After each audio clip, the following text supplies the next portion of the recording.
पुंडलिक सुतार, आम्ही महाड रायगड जिल्हा रायगड गाव करंजडी इथून आलो आहोत। आम्हाला फेसबुकवरती एक ॲडव्हर्टाईज भेटली होती। त्या ॲडव्हर्टाईजनुसार आम्ही त्या इथे कॉन्टॅक्ट केलं। फेसबुकवरती शिवराज 96 कुली मराठा असा ग्रुप आहे। त्या ग्रुपवरती ॲडव्हर्टाईज होती। त्या ॲडव्हर्टाईजमध्ये अनाथ मुली आहेत, त्या अनाथ मुलींचं लग्न लावून देतात अशी ॲडव्हर्टाईज होती। त्यांनी त्याच्यावरती आम्ही कॉन्टॅक्ट केल्यावरती त्यांनी आम्हाला पहिले 6,500 रुपये रक्कम भरायला सांगितली होती। ती फॉर्म भरण्यासाठी 6,500 रुपये रक्कम सांगितली होती। ती भरली आम्ही। त्यांनी तो फॉर्म पाठवला। फॉर्म पाठवल्यानंतर आम्हाला 2 मुलींचे फोटोही पाठवले। त्या 2 मुलींपैकी आम्हाला सांगितले की ह्या 2 मुलींना तुमचा मुलगा पसंत पडलेला आहे, तर येत्या काही दिवसात तुमचं त्याचं आणि तिचं लग्न लावून देण्यात येईल। तर त्यासाठी तुम्हाला गेट पास बनवावं लागेल की तुम्हाला इथे अनाथ आश्रमासाठी पास बनवावं लागेल। तर त्यासाठी तुम्हाला 7,000 रुपये पे करायला लागतील। तर आम्ही 7,000 रुपये पे केले।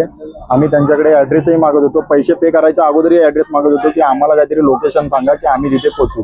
त्यांनी फक्त आम्हाला एवढं सांगलं की आम्ही असं लोकेशन सांगत नाही, कारण की काही जण कुटुंब पिणारे खाणारे लोक येतात आणि असे धिंगाणे करून जातात। त्यासाठी त्यांनी आमच्याकडे काय लोकेशन आम्हाला शेअर केलं नाही। ज्यावेळेला 7,000 रुपये पे करत होतो त्यावेळेला आम्ही तेच बोललो की लोकेशन पाठवा। त्यावेळेला त्यांनी लोकेशन पाठवलं नाही। मग त्याच्यानंतर मग आम्ही 7,000 रुपये पे केले आणि आम्हाला त्यांनी 10 एप्रिल ही तारीख दिली लग्नासाठी। त्या तारखेला तुमचं लग्न होईल असं त्यांनी तारीख दिली। ती तारीख दिल्यानंतर आम्ही 8 तारखेला त्यांना कॉन्टॅक्ट केलं की बाबा आम्हाला गेट पासचा फोटो तरी शेअर करा की बाबा आमचा गेट पास तयार झालेत म्हणून। तर त्यांनी तेही पाठवले नाही। मग 9 तारखेला आम्ही पुन्हा एकदा फोन केला।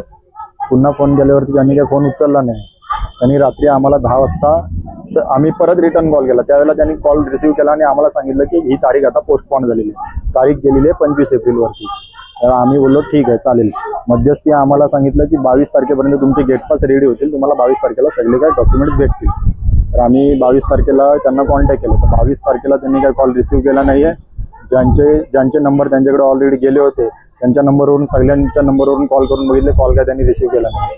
मग 23 तारखेला मी माझ्या पर्सनल नंबरवरून कॉल केला की किमान बघूया कॉल उचलून। तर त्यांना कॉल केला तर त्यांनी कॉल रिसीव्ह केला आणि त्याची पण रेकॉर्डिंग आहे। रेकॉर्डिंग म्हणजे रेकॉर्ड आहे की 30 सेकंदच माझ्याशी बोलल्या त्या। त्यांना मी विचारलं की आमच्या लग्नाची तारीख काय आहे, 25 तारीख फिक्स आहे ना?